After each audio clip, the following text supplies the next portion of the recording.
So we stumbled upon Hacienda Subin in 2008, while there for a wedding and while exploring the pueblos outside of Mérida. We definitely were not looking to buy real estate, but some twist of fate on that day produced a ruin, a sun shower, a rainbow, and a chance meeting with the owner of that ruin. And all of this inspired a decision that would shape the rest of our lives. Hacienda Subin is a mere 30 minutes from the Mérida Centro, but being outside the city feels like another world. The sounds of many birds wakes you every morning, and because we are such a green oasis, the temperature is always at least 5 degrees cooler than in the city. It's been a slow tango with Hacienda Subin for the last 12 years, and the dance is not over yet. The property was completely in ruins, with jungle overtaking it and trees growing in the middle of rooms. The Moorish facade was clearly at risk of falling, but we had to wait until the dry season to survey, and then we cleared everything out that could not be salvaged. From there, an organic process began, a collaboration between my architectural studio and the house herself. She told us what she wanted to be, and then intuitively I listened, carefully intervening modern necessities like electrical and plumbing, yet respectfully retaining her patina and history. The 2 social rooms inside the house are, I like to say, dedicated to lounging and art, my favorite pastimes. The salon is the oldest room and intentionally more casual. The sala, or the living room, is the most formal, but there's a softness to it, one that welcomes and draws you in.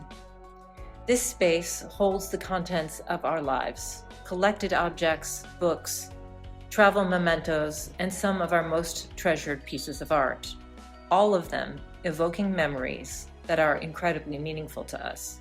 There are so many collections and so many details. Surrealist books from my 55th birthday, a large cruciform sculpture woven by artist Marcela Diaz. It was crocheted by hand and took many months to complete the delicate details, right down to the Subin thorns that drape from its arms. The large painting that graces the west wall of the sala was created to show alongside my 2015 collection for Baker Furniture. It was painted in the manner of second-wave abstract expressionist artist Richmond Burton, whose original works were so inspiring to me that I sought out the artist personally, gaining his approval before commissioning this monumental work.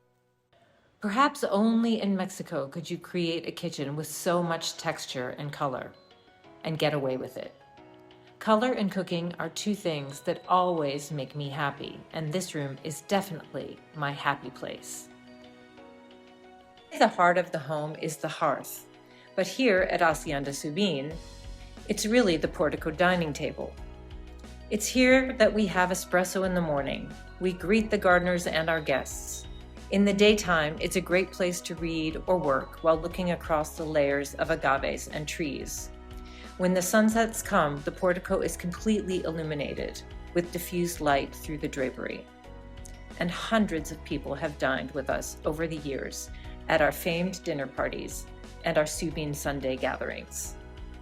The chapel is very special. Every hacienda would have had their own because of the distance to the nearest church. This one is very special to us, particularly because we've had very dear friends be married here. Such great memories. All the unique details for the guest room interiors were inspired by living in the Yucatan. Watching dragonflies drinking from the cenote pool, floor tiles mimicking the thorny vines of the surrounding jungle, polished shikun walls with alligator crackling in the showers along with my Veer steel collection for Callista. Deep verde chandeliers with monstera leaves cradling the light. A hand-carved 19th century headboard rescued from an estate sale. The double closet come headboard painted the same hue of blue, used to decorate Mayan temples thousands of years ago. A Spanish Baroque mirror and chapel baptismal repurposed in the guest bath. An Orientalist pavilion with stained glass doors houses a shower inside, with an early 20th century Chinese chair sitting outside. The Quarto Morocco room has so many details that came from our travels, like the floor of our riad from our time spent in Fez, the large round window to create a beam of light, and antique bedding from Kazakhstan, Spanish iron sconces, and the pretty bath pavilions that call to mind our time in India and Vietnam. All of this filtered through my Mexican lens. This is the Casa Pina, part l'Orangerie and part Mayan temple. It was built first, before any construction began, to have a comfortable place to hide from the heat, the humidity, and the mosquitoes during the restoration period. It also holds my Peloton and many weights. It has 2 bedrooms, a full bath, a kitchen, and a central area that is just the perfect size to string 2 hammocks. Perhaps the best thing about being at Hacienda Subin is that there seems to be an overabundance of unconditional love. And this is found in the friendly faces and wagging tails of all of our 15 rescue dogs, many of whom were pulled from the streets right outside. Scrappy, Feisty, Timmy, Mancha, and Lechuga are just some of the little sweeties looking for forever homes. The factory is currently in the same condition as the original house was when we first found it, a beautiful ruin with so much potential. The dream here? To open a multi-purpose creative and mind-healing space with a culinary component, showcasing visual arts, film, and performance, and to host experiences that foster dialogue between diverse and innovative minds.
Don't miss another video visit. Click on the orange Q to subscribe and have Quintessence virtually delivered from our doorstep to yours.